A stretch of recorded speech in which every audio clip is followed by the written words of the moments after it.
بسم الله الرحمن الرحيم.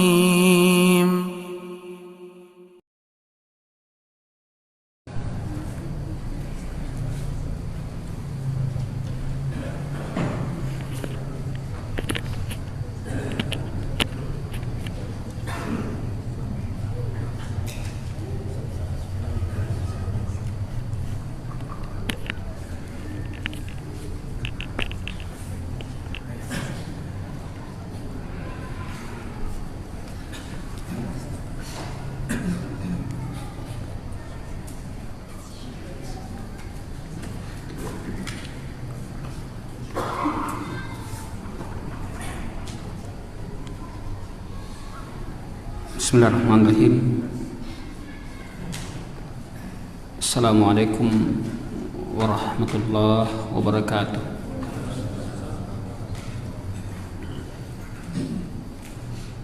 Alhamdulillah hamdan katsiran thayyiban mubarakan fih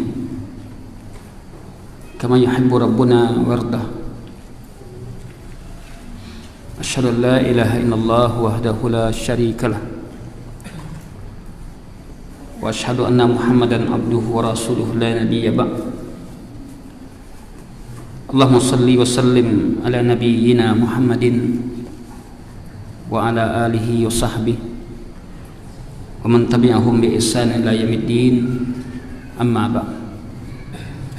Fa inna asdaqal kalam kalamullah wa khairal hadi hadi Muhammadin sallallahu alaihi wasallam wa syarrul umuri muhdatsatuha wa kullu muhdatsatin bid'ah wa kullu bid'atin dhalalah wa kullu dhalalatin finnar. Ma'asyiral muslimin dan muslimat, ikhwan dan akhwat yang dirahmati dan dimuliakan Allah Subhanahu wa taala.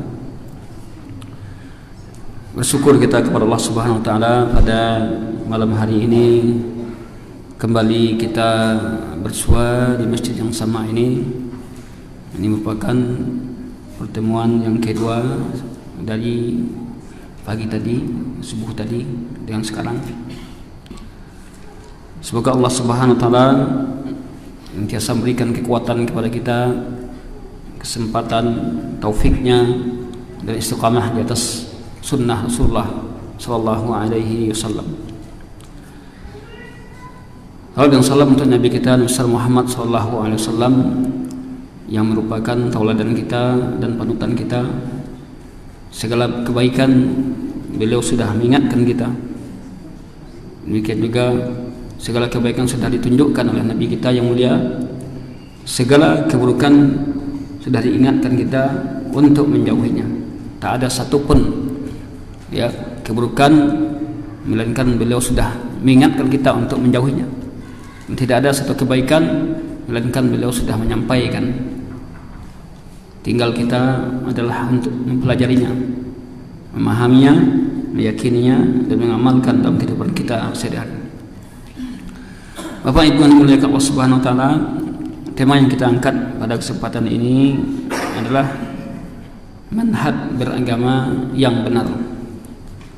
Manhaj beragama yang benar. Barangkali kita sering mendengar kata-kata manhaj beragama yang benar. Jadi kita mendengar kata-kata manhaj. Apa itu manhaj? Nanti akan dijelaskan. Kenapa kita jelaskan angkat judul ini? Mungkin judul ini sudah sering kita dengar. Akan tetapi masih banyak di antara kaum muslimin yang secara umum tampilannya adalah sunnah, tapi manhajnya masih belum jelas. Mungkin dia seorang wanita bercadar masih suka selfie di media sosial. Tiba-tiba belum jelas dia bagaimana seorang wanita itu dalam Islam. Oleh karena itulah perlu kita mengetahui manhaj yang benar dalam beragama ini, berislam. Kita sekarang hidup di zaman fitnah, zaman yang penuh dengan cobaan, tantangan. orang-orang yang hidup di zaman cobaan ini, ya, tak kala mereka menjalankan agama, mereka diumpamakan oleh Nabi kita yang mulia seperti seseorang yang memegang bara api yang panas. Oleh karena itu diriwayatkan dalam hadis Imam Tirmizi, ya'ti 'alan nasi zamanun, akan datang atas manusia suatu zaman, al-qabidu 'ala dinihi kal-qabid 'alal jamri, orang yang memegang, ya, berpegang kepada agamanya seperti orang memegang bara api. Begitu banyaknya fitnah, begitu rusaknya masyarakat, sehingga ketika ada orang menjalankan agama berat sekali untuk menjalankan tadi. Ingin dia lepaskan, dia pula yang kena. Ketika beristiqamah kita pula yang mungkin akan mendapatkan ujian, mungkin akan mendapatkan cobaan, mungkin fitnah, mungkin dianggap sesat dan segala macamnya. Jadi wajar Nabi mengatakan al-qabidu ya'ti zamanun, ya'ti al-nas, zaman akan datang bagi manusia satu zaman, orang yang berpegang teguh dengan agamanya seperti orang yang memegang bara api. Ya, contoh kita sekarang ini untuk hidup di lingkungan masyarakat umum, ya, tak kala kita menegakkan sunnah Rasulullah SAW, mulai dari tampilan saja baru orang sudah melihat aneh, berjenggot, ya. Kemudian celana jingkrang, baru tampilan, belum lagi isinya. Ya, itulah akhir zaman. Orang-orang yang menjalankan agama dianggap asing dan dianggap aneh, dan ini hal yang wajar karena Nabi yang mengatakan demikian, bada al-islamu ghaliban fasayaudu ghaliban kama bada'a, rawahu Muslim. Bada al-islamu ghaliban, Islam itu dulu datang ketika Nabi berdakwah dianggap aneh, asing. Muhammad, Nabi kita yang mulia, ketika beliau menyampaikan agama ini, ya, di saat orang-orang kufar Quraisy menyembah berhala, mereka itu mempertahankan budaya mereka, tradisi mereka. Datang Nabi kita yang mulia untuk mengajak mereka bertauhid, meninggalkan sembah mereka, meninggalkan minum khamar. Maka minum khamar bagi mereka itu sama jawab minum kopi. Minum khamar tak? Minum khamar bagi orang jahiliyah dahulu, tak ubahnya sama dengan orang minum kopi, tidak bisa dipisahkan. Mereka makan bangkai. Oleh karena itu Nabi dianggap asing, aneh. Namun apa kata Nabi? Fatuba lil ghuraba, beruntunglah orang-orang yang dianggap aneh tadi, sehingga mereka bisa istiqamah di atas keanehannya tadi. Ingat, keterasingan seorang itu dikatakan terasing ketika mereka menegakkan sunnah, bukan terasing di atas kebatilan atau di atas bid'ah, tapi terasing karena mereka menegakkan sunnah Nabi kita yang mulia. Oleh karena itu kita melihat beragam cara beragama manusia yang hidup di zaman sekarang ini. Kita akan menemukan beragamnya cara orang dalam menjalankan agama dan pola-pola mereka dalam menjalankan agama, karena mereka tidak punya manhaj yang jelas. Mari kita lihat. Yang pertama, ada orang menjalankan agama ini berdasarkan, ya, logika. Boyo, kalau nggak sesuai logikanya nggak terima dah. Ya, apa yang sesuai dengan logikanya dia terima, dan tak apabila yang tidak sesuai dengan logikanya tidak terima dah. Betul, logika ini adalah semacam alat untuk menimbang, akan tapi logika bukan jadi standar dalam menjalankan agama. Ada kalanya sesuatu yang tidak logika, ya, bisa terjadi dalam kehidupan kita. perintah agama ini tidak selamanya bisa kita logikakan. Tidak selamanya. Ada satu hukum fikih di dalam Islam yang dikenal dengan mashul khuffain, mengusap sepatu. Pernah belajar? Kalau mengusap sepatu itu apa yang kita usap? Ya, atasnya atau telapak sepatu? Atas punggung sepatu. Maka apa kata Ali bin Abi Thalib radhiyallahu anhu? Kalau sekiranya beragama itu adalah, kalau laukan ad-dinu bir-ra'yi, kalau agama itu ada dengan ra'yi, dengan logika, maka sepantasnya ya mengusap sepatu itu yang diusap adalah telapaknya, bukan punggungnya. Kalau you agama kau hanya berdasarkan logika semata, maka mengusap sepatu itu yang layaknya apa? Telapaknya kan? Karena itu yang menginjak. Tapi kenapa yang diusap itu cuma punggung? Nah, itulah dia syariat. Syariat ini kita tunduk kepada apa yang sudah dijelaskan oleh Nabi kita yang mulia. Ikhwatuna fi din yang dimuliakan Allah. Kemudian yang kedua, ada orang menjalankan agama ini, manhaj mereka mengikuti 5 banyak orang.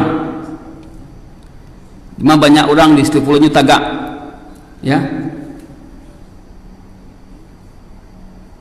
Kalau ada orang-orang yang baru melaksanakan ajaran agama yang berbeda dengan dia, langsung dianggap dicap sesat, karena berseberangan dengan apa yang diamalkan oleh kebanyakan orang.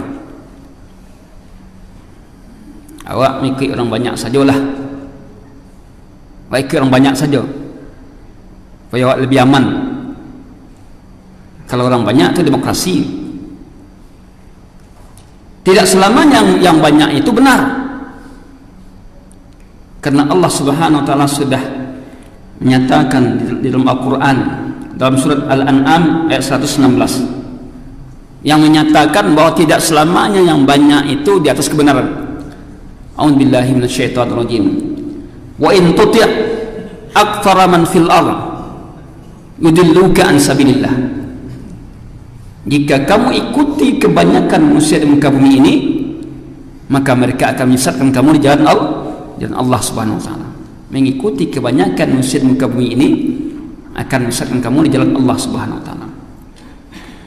Karena orang banyak, kalau sesuatu yang banyak namun tidak dituntun berdasarkan dalil, maka banyak itu tidak memberikan manfaat.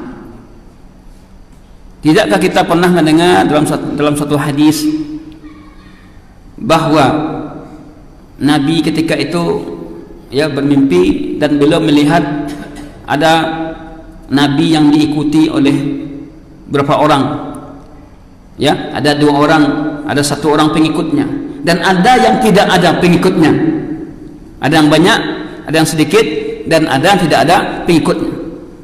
Apakah orang yang tidak ada pengikutnya ini kita katakan di atas kebatilan atau di atas sesat? Tentu tidak. Berarti ujian bagi mereka, ujian.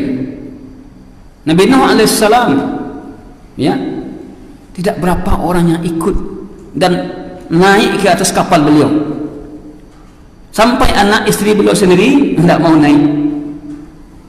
Anak beliau diajak untuk naik ke atas kapal, hanya beberapa orang saja yang mau untuk menaiki kapal, dan yang menaiki kapal inilah yang selamat, dan itu tidak berapa orang.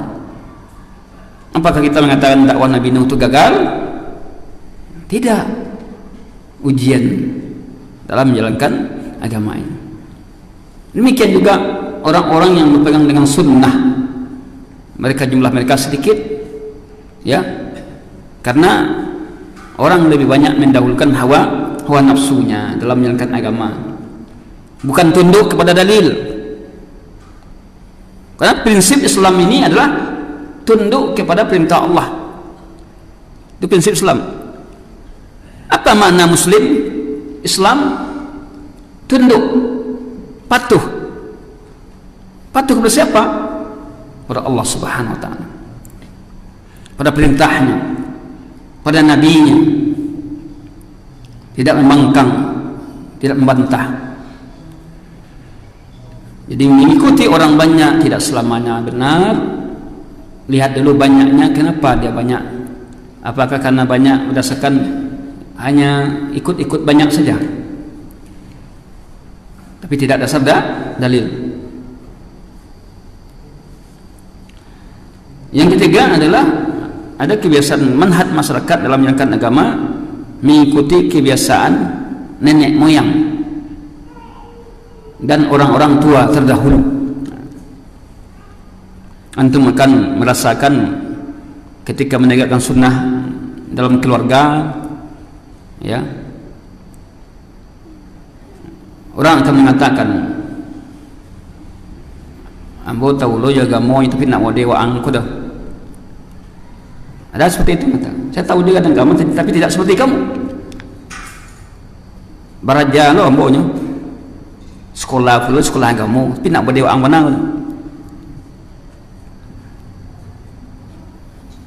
Ikutilah apa yang dikatakan nenek moyang, kata mereka. Apa yang diamalkan oleh orang tua-tua kita dahulu, itu ikuti. Dan ini kalau kita kaji dan kita lihat dalam Al-Quran, tidak aneh sebenarnya, karena Al-Quran sudah bicara yang menyatakan hal demikian.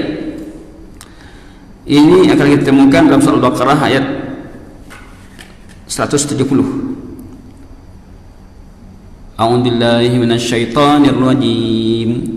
Wa idza qila lahum ta'alu ila ma anzalallah qalu bal nattabi' ma alfayna alayhi aba'ana aw law kana aba'uhum la ya'lamuna shay'an wa la yahtadun.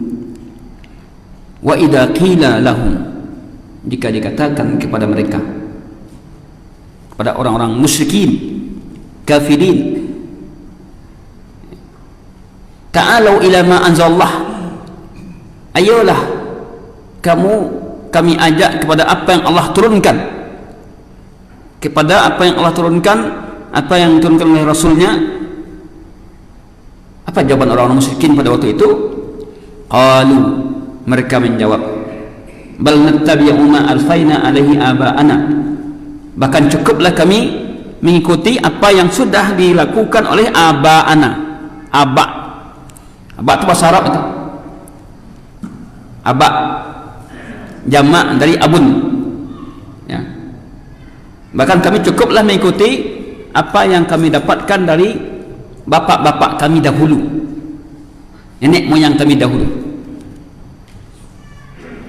Awalau kana aba'uhum la ya'lamuna syai'an, meskipun bapak-bapak mereka tidak mengetahui sedikit pun, tidak ada ilmu sedikit pun, ya. Wala yahtadun, tidak pula mendapatkan hidayah, meskipun tidak ada ilmu. Nyo ndak bersekolah, tadi mah belajar agamanya, itu yang diikuti. Dan ini sudah ada pada masa jahiliyah. Dan sekarang juga demikian jawaban sebagai masyarakat. Karena apa yang ada sekarang, penyimpang-penyimpang yang ada sekarang ini, itu dulu sudah ada.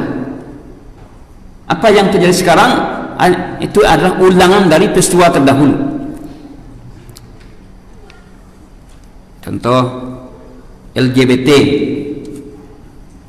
sekarang terjadi. Apakah dulu tidak terjadi?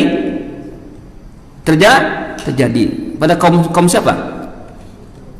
Kaum Nabi Lut, ya. Kalau kita membaca sejarah dan pelajarinya, kalaupun terjadi sekarang ini, tidak heran kita, karena sudah terjadi masa dahulunya. Jadi ada masyarakat kita, manhaj mereka itu ada mengikuti kebiasaan nenek moyang mereka, nenek moyang, orang-orang tua terdahulu, sehingga tradisi-tradisi yang mereka biasakan itulah yang mereka amalkan, budaya mereka yang mereka amalkan. Jadi Islam itu seolah-olah Islam itu adalah semacam budaya, adat, bukan dalil, tapi adalah kebiasaan. Sedangkan dalam kita beragama tidak boleh kita menjadikan kebiasaan itu sebagai dalil. Dalil adalah dalil, kebiasaan adalah kebiasaan. Tidak boleh kita menjadikan tradisi itu adalah menjadi din, menjadi agama. Kalau kita menjadikan tradisi itu sebagai agama, hilanglah yang hak tadi. Hilanglah Al-Quran, hilanglah sunnah. Apalagi kalau sempat masing-masing kita menjadikan kebiasaan nenek moyang kita sebagai dalil, tidak ada lagi gunanya Al-Quran dan tidak ada lagi gunanya sunnah yang menjadi patokan kita dalam menjalankan agama.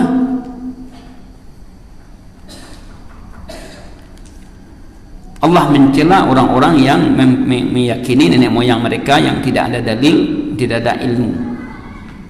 Nah, ini banyak kita temukan dalam masyarakat kita, dan ini kenyataan. Maka kita dalam hal ini, dan tahunya kita bahwa adanya manhaj masyarakat mengikuti tradisi budaya nenek moyang, kita juga tidak heran, dan kita mohon kepada Allah agar Allah berikan hidayah, dan kita berdakwah semampunya menyampaikan kepada mereka ini yang hak, ini yang batil. Yang keempat adalah manhaj dalam beragama, manhaj yang keliru dalam beragama. Manhaj kebanyakan ada orang yang beragama itu adalah musiman tertentu. Agama tidak dijadikan sebagai pakaian keseharian. Agama dijadikan ini momen-momen tertentu. Kalau datang Maulid Nabi, baru ingat Nabi. Momen munasabah, datang Isra Mi'raj, baru mereka datang ke masjid. Beragama tidak sebagaimana Nabi beragama. Mereka tidak menjadikan agama ini sesuatu yang melekat pada diri mereka. Allah Subhanahu wa taala mewajibkan salat wajib 5 waktu sehari, maka dia menjadikan agama ini mereka salat hanya 1 kali seminggu umpamanya. Kapan itu? Hari Jumat. Ada pula orang yang beribadah kepada Allah sekali setahun, salatnya sekali setahun. Kapan itu? Idul Fitri dan Idul Adha. Bahkan nanti duduknya saf paling depan pula. Duduknya saf paling depan, saking merayakan kemenangannya. Ini jelas adalah keliru. Ini pola masyarakat dalam menjalankan agama. Ada yang 2 kali setahun, sekali setahun. Sedangkan manhaj menjalankan agama itu, apa yang Allah wajibkan, apa yang disunahkan oleh nabinya, manhajnya adalah beragama sampai mati. Hanya mati saja kita terhenti dari beramal saleh, hanya mati. Apa dalilnya? Surat Al-Hijr ayat 99. Surat Al-Hijr ayat 99. A'udzubillahi minasyaitonir rajim. Wa'bud rabbaka hatta ya'tiyakal yaqin. Sembahlah oleh kalian Rabb kalian sampai datang al-yakin. Ingat, pahami yakin itu bukan keyakinan yang kita pahami makna yakin ini, tidak. Tapi al-yakin di sini maknanya al-maut. Yakin itu adalah maknanya al-maut. Apa itu maut? Mati. Sembahlah Rabb kalian sampai mati, bukan sampai yakin. Ayat ini juga dipakai oleh sebagian orang, namun dipelintir, disalahgunakan. Kita beribadah kepada Allah batasnya yakin. Kalau dah yakin sudah makrifat tinggi, makrifat tu. Tidak lagi kita beribadah kepada Allah. Yakin di sini maknanya adalah al-maut, kematian. Sembahlah Rabb kalian sampai mati. Jadi beribadah itu adalah batasannya hanya mati saja.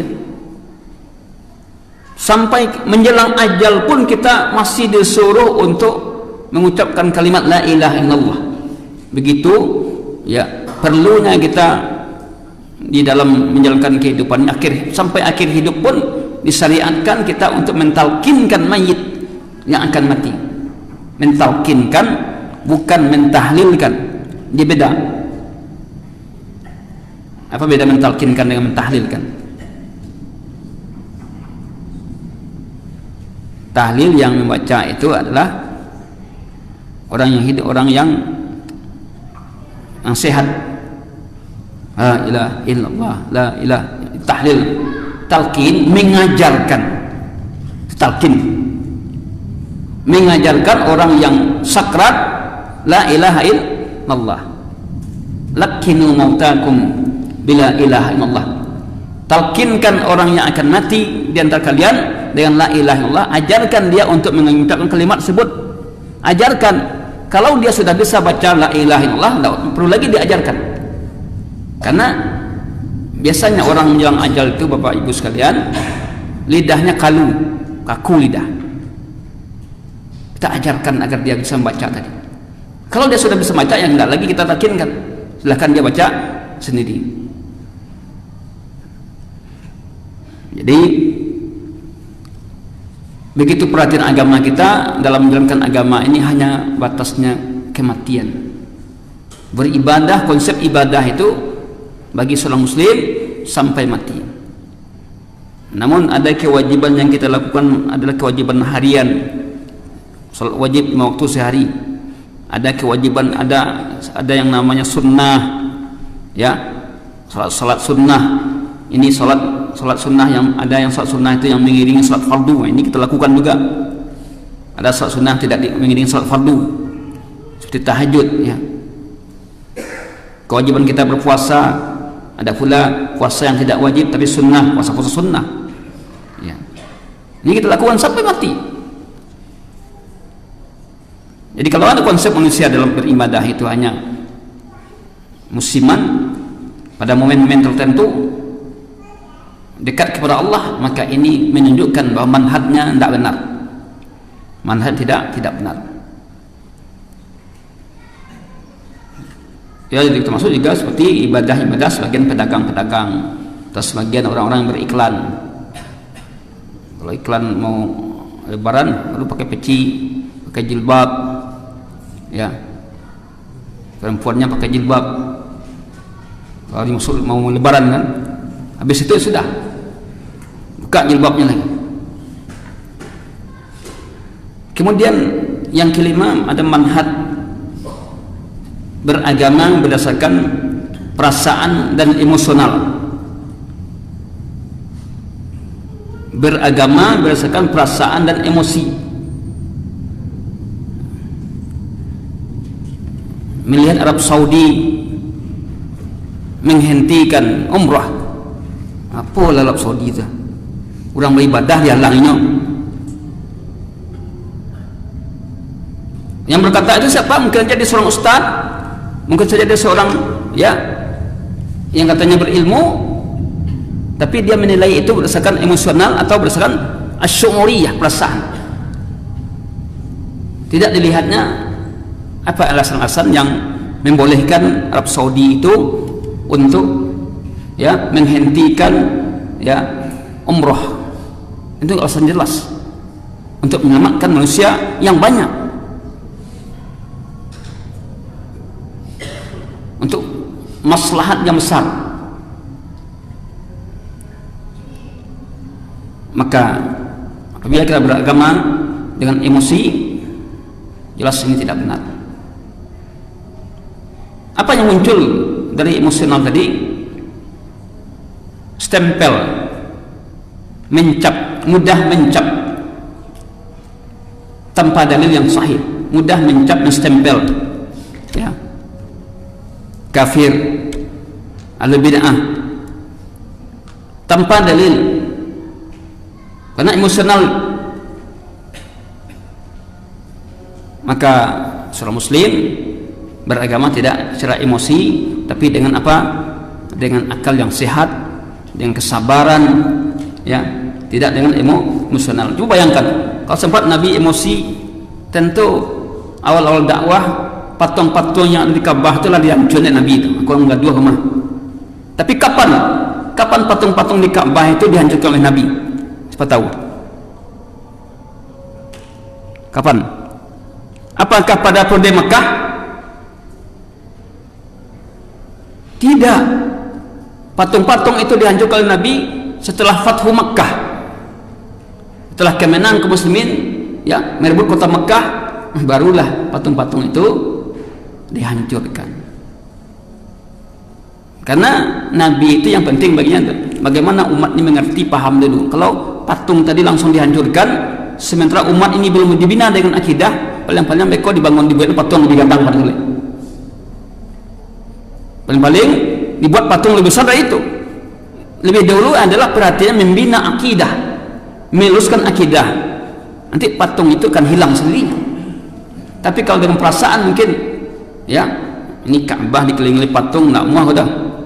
Akhirnya dibuang patung tadi. Apa akibatnya kalau itu dilakukan? Mungkin Nabi dan sahabat-sahabatnya akan dihabisi. Oleh karena itu beragama itu bukan dengan emosi, tapi dengan ilmu, ya, kesabaran, akal yang sehat kita jalankan. Ini perlu sekali kita bina diri kita, bagaimana kita menahan amarah kita di dalam menyikapi sesuatu. Apabila kita melihat sesuatu yang berseberangan dengan diri kita, dengan ilmu yang kita ketahui, maka kita perlu untuk bersabar dan menahan amarah kita dalam menghadapinya. Perlu. Agama tidak dengan emosional, tapi adalah dengan akal sehat dan pertimbangan-pertimbangan yang matang. Kemudian ada pula orang menjalankan agama ini, ya, dia menjalankan agama secara lokal, tidak menyeluruh, tapi secara lokal. Seperti mereka mengkotak-kotak kaum muslimin, ada mereka memberi gelar Islam Arab, Islam Indonesia, Islam Nusantara. Nah, ini jadi Islam itu dikotak-kotak oleh mereka. Maka ini ada tidak benar. Islam itu wajib kita ikuti secara keseluruhan. Bahkan Allah katakan dalam Al-Baqarah ayat 208, Al-Baqarah 208, A'udzubillahi minasyaitonirrajim, ya ayyuhalladzina amanu udkhulu fis-silmi kaffah. Wahai orang beriman, masuklah kamu ke dalam Islam secara menyeluruh. Saya menyeluruh, bukan ambil Islam itu cara lokal, Nusantara, sampai nanti selawatnya selawat Nusantara pula, ibadahnya ibadah Nusantara. Ini tidak ada Islam. Kita umat Islam ibadah kita di mana saja itu sama semuanya. Kalau memang mereka memakai dalil yang sahih, sama, tidak akan beda ibadah kita. Ada pula yang ketujuh adalah ada orang menjalankan agama jika ada peristiwa kematian, ya, atau mengambil apa yang mereka sukai oleh hawa nafsu mereka dan meninggalkan yang tidak mereka sukai. Mereka kenal dengan Al-Quran. Kalau ada orang mati baru cari Quran. Tidak ada orang mati, tidak ada baca Quran. Nah, ini jelas manhaj beragama yang tidak benar. Quran itu kita baca, tidak ada batasan waktu membaca Al-Quran tadi. Ada orang beragama mengambil apa yang sesuai dengan hawa nafsu mereka dan meninggalkan yang tidak sesuai dengan nafsu mereka. Apa yang rancak bagi mereka, hawa nafsu mereka ambil. Kalau bicara tentang ta'adud, semangatnya ta'adud zaujah, semangat. Tapi kalau tentang masalah riba, kan ada semangatnya lagi. yang senang oleh Allah SWT mereka ambil azan. Ya, baik, kita azan dulu, nanti kita lanjutkan kajian kita. Silakan muazin untuk azan.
Alhamdulillah, wassalatu wassalamu ala rasulillahi wa ala alihi wa sahbihi wa man tabi'ahum bi ihsanin ila yaumiddin, amma ba'd.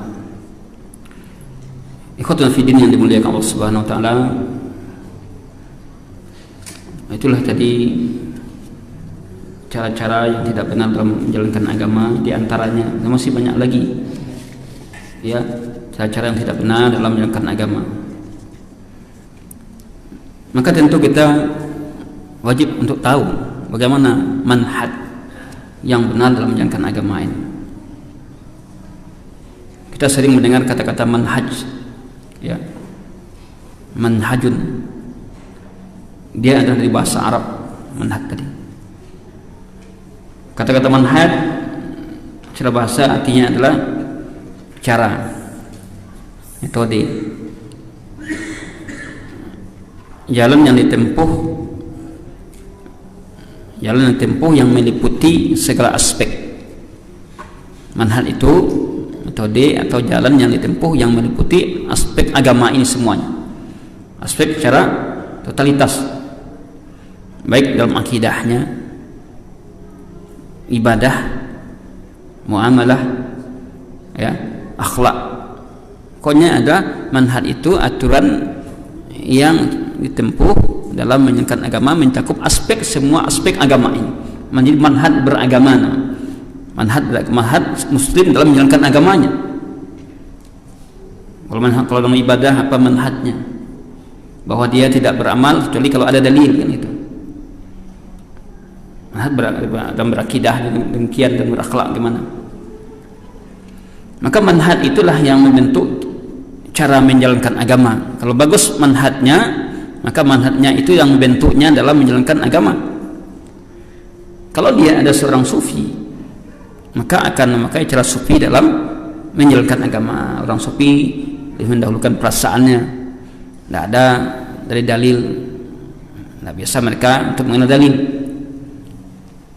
Kalau dia seorang khawarij, ya, khawarij itu adalah orang yang suka mengkafirkan kaum muslimin atau kaum saudara sendiri, orang yang suka menentang, ya, pemimpin mereka,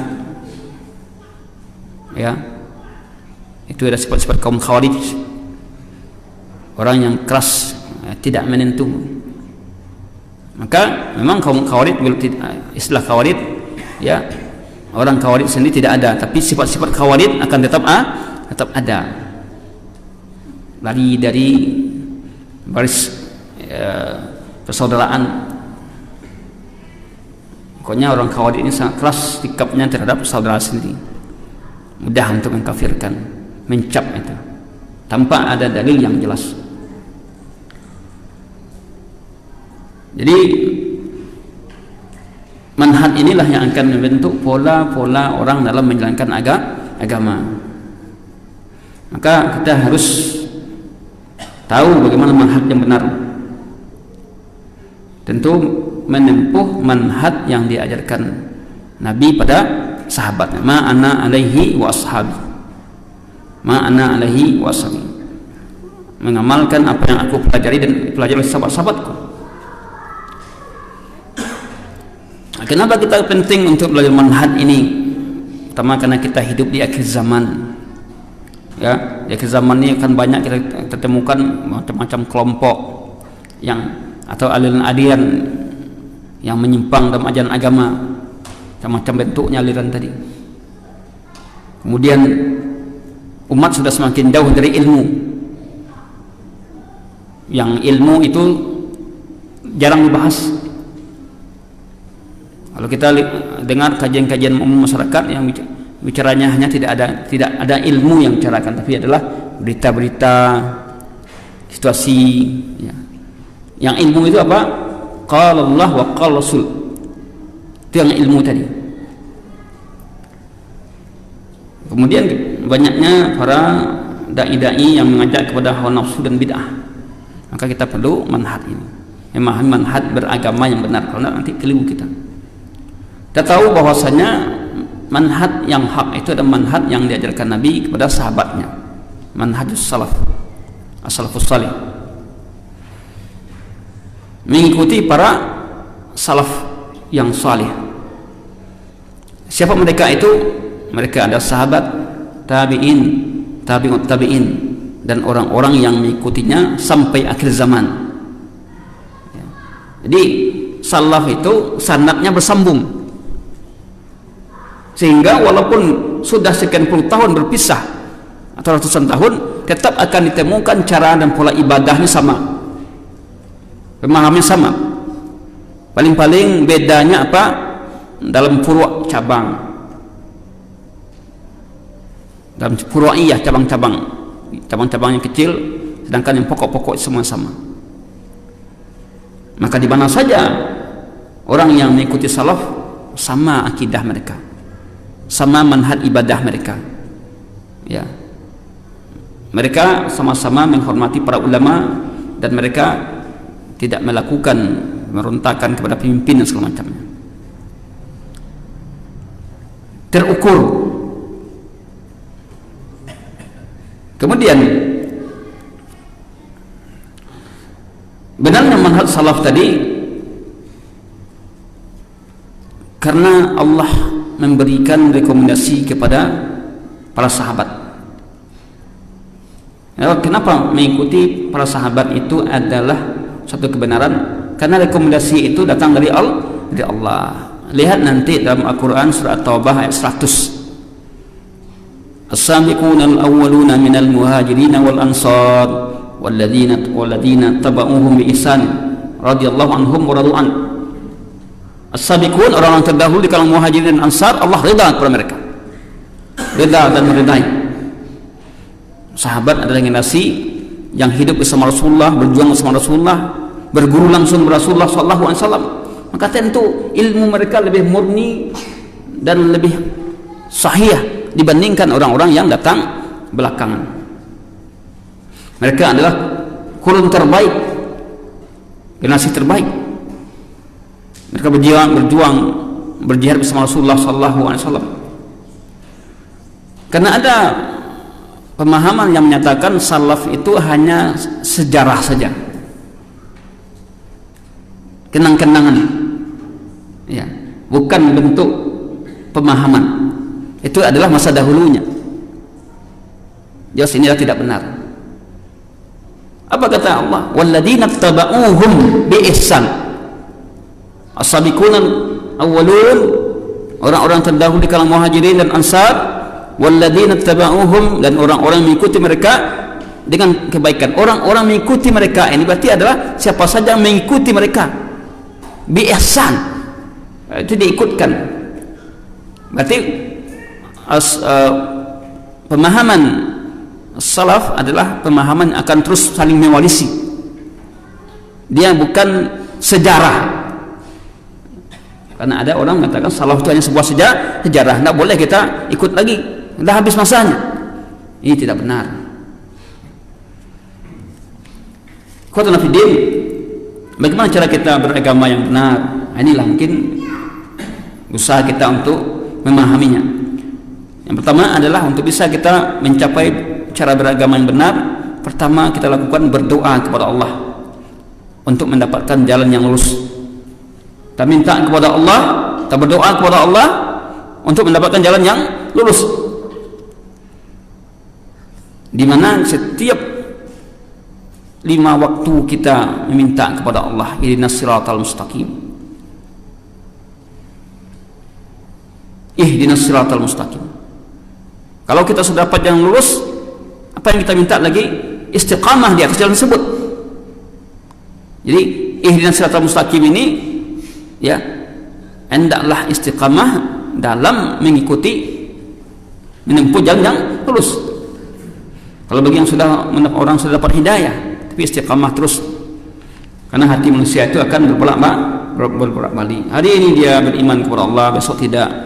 Hari ini dia ikut kepada sunnah, besok belum tentu ikut sunnah.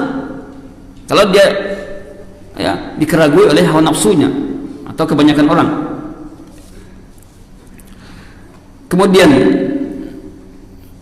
cara beragama yang benar, tadi berdoa. Yang kedua, beramal dengan ilmu.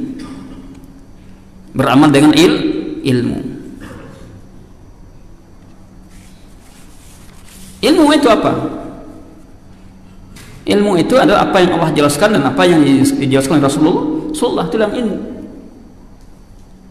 Bukan beramal hanya sebatas ikut-ikutan. Betapa banyak masyarakat kita, padahal dia sudah tahu karena ada ilmu, orang menempung mendoa, nyekik pula menempung, ikut juga karena tidak punya manhaj, ikut kepada orang banyak tadi. Beramal dengan ilmu. Kalau tidak ada ilmu, tidak kita amalkan. Itu aja.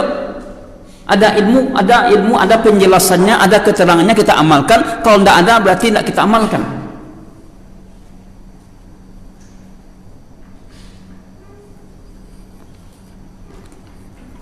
Ilmu akan membentuk ibadah kita, akidah kita yang benar, ibadah kita, muamalah kita, akhlak kita. Jadi beramal dengan ilmu. Kemudian mendakwahkan ilmu tersebut. Ilmu didakwahkan kepada siapa? Dakwah itu ada dakwah fardiyah, dakwah secara pribadi kita pada orang lain, cara kita dengan orang lain tentang masalah agama, atau dakwah pribadi kita pada keluarga kita. Karena Islam itu adalah agama ilmu. Ilmu bukan hanya untuk pribadi saja, ilmu juga kita upayakan untuk berbagi dengan orang lain. Kemudian sabar dalam menghadapinya, sabar dalam menghadapi beban dakwah. Ini cara beragama itu harus sabar. Jangan gara-gara kita nak siap menghadapi cobaan lalu kita tinggalkan kebenaran. Payah bana mengamalkan sunnah kemah. Allah mengamalkan sunnah pula mau dibenci orang. Kan sudah seperti itu. Dulu saya termasuk orang yang dimuliakan orang. Setelah saya mengamalkan sunnah, saya dipencil, saya dikucilkan orang lain. As-sabru, sabar. Karena suatu saat nanti sejadi orang itu akan dapat hidayah. Karena banyak orang meninggalkan kebenaran karena ketidaksabaran. Ayah sekali sunnah mengaji sekali jauhnya belum beramal. Pengajian kapan jihad lagi? Ada seperti itu. Tuduhan-tuduhan kepada orang yang tuduhan-tuduhan kepada salaf bahwa mereka tidak berjihad. Ini salah. Bahkan menuntut ilmu itu bagian dari jihad. Itu bagian dari jihad. Adapun jihad melawan orang kafir, maka itu kan ada ketentuan-ketentuannya, ada syarat-syaratnya. Sedangkan untuk ilmu ini bagian pada jihad. Jihad untuk ilmu, dalam kehadiran kita berjihad sungguh-sungguh, dalam kedatang kita berjihad, dalam mendengarkan kita berjihad juga, dan badan awak risiko pangan awak di luar perlu jihad juga. Badan kita di sini, pikiran kita tah menerawang kemana-mana. Ini perlu berjihad kita untuk konsentrasi mendengarkan ilmu ini. Perlu berjihad kita. Jihad itu artinya kesungguhan untuk meraih sesuatu. Itu namanya jihad. Kita berjihad untuk mendapatkan ilmu tadi. Ikhwatuna fid din yang dimuliakan Allah Subhanahu wa taala. Jadi kalau kita lihat pembahasan tentang manhaj dalam menjalankan agama ini sangat luas sekali. Namun untuk itu kita arahkan konsentrasi bagaimana kita berupaya untuk beragama ini dengan ilmu. Kalau sudah ada dengan ilmu, maka insya Allah kita akan bisa mengenal manhaj dan bisa mengamalkan dengan baik. Syekh Ibrahim Ruhaili mengatakan bahwa dalam menjalankan agama itu ada dua pondasi, kata beliau. Dalam menjalankan agama itu ada dua pondasi yang saling terkait satu sama lain. Apa pondasi itu? Pondasi ilmu dan pondasi amal. Pondasi ilmu dan pondasi amal. Ilmu ada, dasar ilmu ada, tapi amal tidak. Jika tidak, amal ada, tapi tidak dasar ilmu, maka amal itu juga sia-sia. Nah, manusia dalam mewujudkan ilmu itu, manusia dalam mewujudkan ilmu dan amal, mereka mempunyai empat macam tingkatan. Manusia dalam mewujudkan ilmu dan amalnya, dia berilmu atau beramal, atau dalam mengamalkan ilmunya tadi, ada 4 tingkatan. Tingkatan pertama adalah ada orang yang diberi taufik oleh Allah dengan ilmu, lalu mereka ikuti ilmu tadi dengan amal saleh. Setiap kali dia mendapatkan ilmu, maka dia beramal saleh. Dan inilah martabat yang paling tinggi. Dia berilmu dan langsung dia amalkan. Berilmu langsung diamalkan. Martabat yang kedua, memiliki ilmu tapi tidak beramal. Tingkatan yang kedua, punya ilmu tapi tidak beramal. Hal ini menyerupai orang-orang Yahudi. Yahudi itu punya ilmu yang banyak, tapi mereka tidak mengamalkan ilmunya. Dan banyak orang tahu dengan sunnah, tapi tidak mau untuk menegakkan sunnah. Betapa banyak orang tahu dengan bid'ah, tahu saja ini bid'ah, tapi masih melakukannya. Nah, ini berarti apa? Masuk kelompok yang kedua ini. Mungkin dia belajar di Timur Tengah, mungkin dia belajar berguru kepada masyayikh dan segala macam, namun hanya sebatas ilmu. Mereka tidak menerapkan dan mempraktekkan dalam kesehariannya. Mereka hanya menjadikan itu sebatas ilmu saja, tapi tidak diamalkan. Sebagian ikhwah kita, dia tahu dengan sunnah, tapi hanya sebatas tahu, tidak mesti untuk diamalkan. Maka ini adalah martabat yang rendah. Fungsi ilmu itu ada diamalkan, ilmu untuk diamalkan. Dan kita melihat banyak orang berilmu yang belajar berguru kepada masyayikh, namun kenyataan yang mereka ajarkan tidak sesuai dengan yang mereka pelajari. Mungkin dia tamat Timur Tengah, tamat Madinah, sudah SMA pula kan, SMA, tapi ilmu mereka yang mereka ajarkan itu berseberang dengan ilmu mereka. Bukan doktor pun, mereka yang menentang apa yang mereka pelajari dahulu ketika mereka berada di sana. Ini ada manusia seperti ini dan akan kita temukan.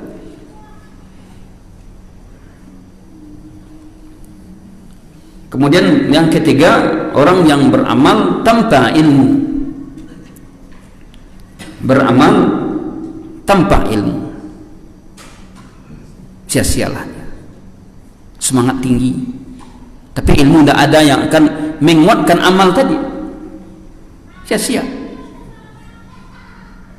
Tidak ada yang dasar yang membangun amalnya tadi apa? Baca zikir dan ini dan itu.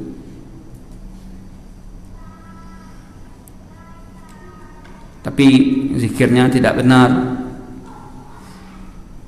Beramal tanpa ilmu, amal banyak, ilmu tidak ada juga. Dan ini adalah menyerupai orang Nasrani. Ini menyerupai orang Nasrani. Orang Nasrani itu semangat beramalnya tinggi, tapi ilmu tidak ada.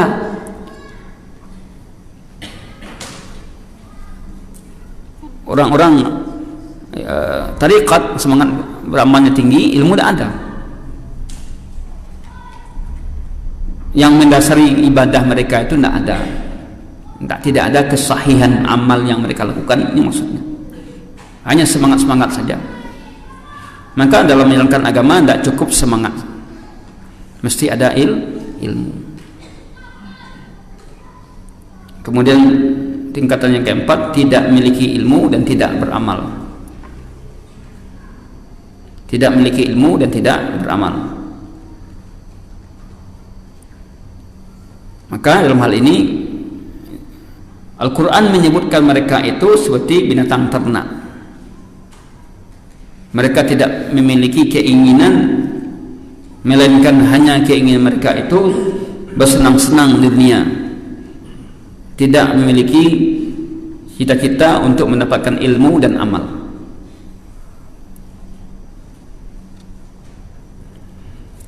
Kemudian ikhwatul fillah yang dimuliakan Allah Subhanahu wa taala, bagaimana kaidah dalam mendapatkan ilmu? Kaidah dalam mendapatkan ilmu yang pertama adalah dimulai dengan hal-hal yang ringan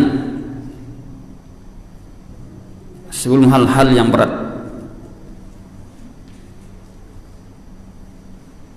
Hal-hal yang ringan sebelum hal yang berat, pokok-pokok agama tapi ringan, rukun iman, rukun Islam yang ringan-ringan, tidak butuh rincian-rincian dari kutip yang kecil sampai yang tebal.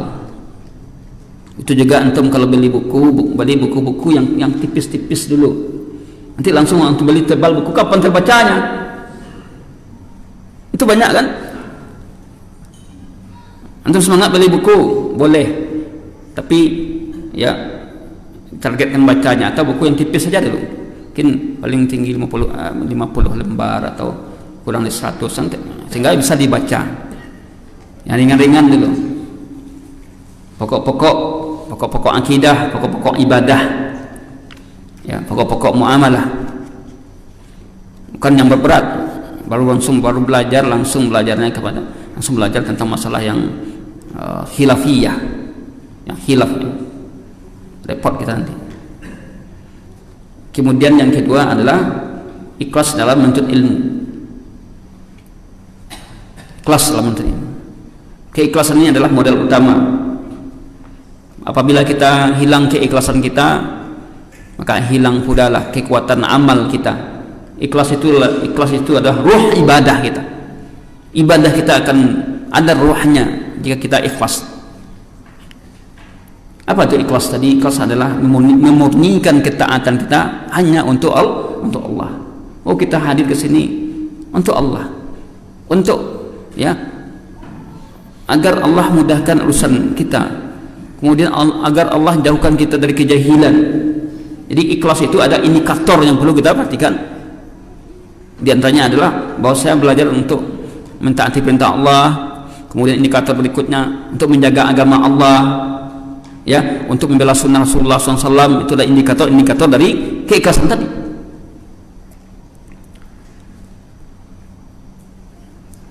Kemudian yang ketiga, memohon pertolongan kepada Allah, tawakal dan berdoa kepadanya. Mohon pertolongan kepada Allah, tawakal dan berdoa kepadanya agar mendapatkan ilmu yang bermanfaat. Nabi berdoa setiap pagi pada beliau, Allahumma inni as'aluka ilman nafi'an, apalagi rizqan tayyiban wa amalan mutaqabbala. Ini adalah doa yang sangat agung sekali. Pagi saja sudah dimulai dengan ilmu yang bermanfaat, ilman nafi'an, kemudian baru rizqan tayyiban, rezeki yang baik, kemudian baru yang ketiga wa amalan mutaqabbala. Tiga hal ini, kalau tiga ini kita dapatkan dalam kehidupan kita, masya Allah, ilmu yang bermanfaat, ya, rezeki yang halal yang baik, amal yang terima. Tidak ada kebahagiaan kita yang melebihi kebahagiaan dengan mendapatkan tiga perkara tadi. Karena banyak kita punya ilmu tapi tidak teramalkan, tidak bisa kita mengamalkannya. Kenapa? Karena mungkin karena kita banyak dosa. atau mungkin karena tidak ada keikhlasan kita, nggak sulit untuk mengamalkan. Maka keikhlasan ini perlu kita terus bina dan kita latih untuk ikhlas. Hati manusia ini bolak-balik, hari ini ikhlas, besok enggak. Ya, terus perbaiki terus keikhlasan kita.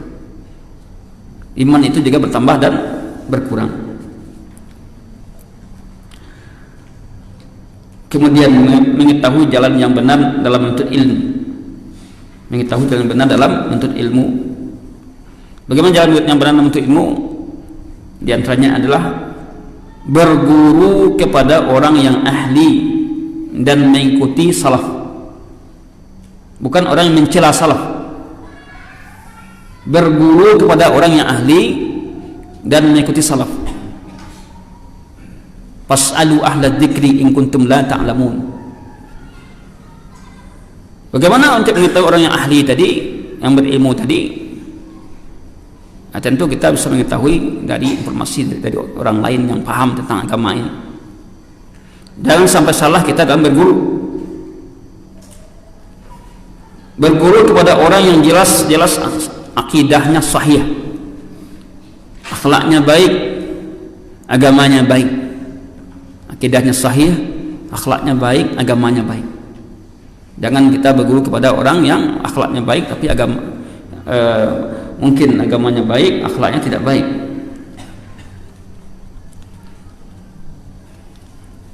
Di antara contoh-contoh ya yang keliru adalah berguru kepada orang-orang yang hanya pandai melucu. Nah, ini tidak boleh. Pandai melawak. Banyak guru-guru, sebagian guru-guru sekarang ini ya isi kajiannya adalah lucu atau lawak, sehingga ketika ditanya oleh jemaah, oleh teman-teman yang tidak hadir, apa isi kaji Buya tadi, apa isi kaji dari Buya tadi, ya hebat Buyanya, apa hebatnya, ya lawak Buya tadi. Lucunya yang teringat, ilmunya tidak ada. Itu gawatnya kalau kita banyak tertawa, mengakibatkan hati jadi mati.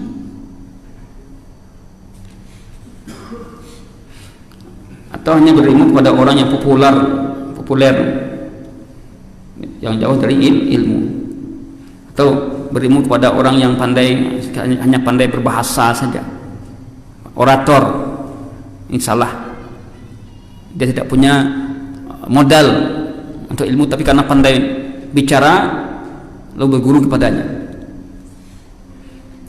Atau berguru kepada ahli bid'ah dan mencaci maki ulama salaf. Ini jelas adalah keliru sekali. Mencaci maki ulama salaf. Oleh karena itu tidak cukup kita berguru kepada orang yang bisa bahasa Arab saja. Ya, karena ada kalanya mereka menafsirkan semau mereka. Harus merujuk kepada tafsir para ulama. Kemudian yang kelima adalah menjauhkan diri dari kesombongan dengan ilmu yang ia pelajari. Menjauhkan diri dari kesombongan dari ilmu ya, dengan ilmu yang ia pelajari. Jangan sampai kita menyombongkan diri. Ya. Apa yang dikatakan sombong itu? Batarul haq wa gamtun nas. Menolak kebenaran dan melecehkan manusia. Dan hendaklah kita hiasi diri kita dengan adab-adab penuntut ilmu. Apa di antaranya adalah memuliakan ustaz, sabar dalam mendapatkan ilmu tadi, beratnya memahaminya, mencoba untuk memahami ilmu tadi. Jangan sampai kita menyombongkan diri dengan ilmu yang kita miliki. Seorang yang berilmu itu semakin berilmu dia semakin tawadhu, bukan semakin sombong. Dia tawadhu, dia rendahkan hati mereka, dia hargai orang lain, hargai guru-guru mereka, tidak mudah untuk menghukum orang lain. Wallahu a'lam bishawab. Ini yang bisa saya sampaikan kaji kita pada kesempatan ini, mudah-mudahan bermanfaat ya. Apa yang kita jelaskan baru sebagian dari manhaj agama yang benar, itu baru masih mukaddimahnya dalam manhaj dasar-dasarnya saja. Kita beritahu kepada kita semua bahwa manhaj yang benar itu manhaj yang diajarkan oleh Nabi kita kepada para sahabatnya, kemudian kepada orang-orang yang mengikuti mereka